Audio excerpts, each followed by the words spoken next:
बरसात भी आकर चली गई, बादल भी गरज कर बरस गए, पर उसकी एक झलक को हम उसके मालिक तरस गए। कब प्यास बुझे इन आँखों की, दिन रात ये दुखड़ा रहता है।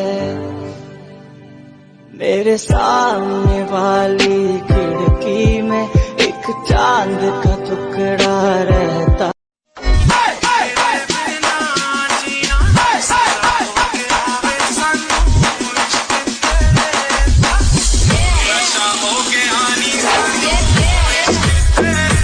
Sesler Adana, zirveden selam. Durmak yok omi, patlamaya devam. Yok bundan sonra size sigara.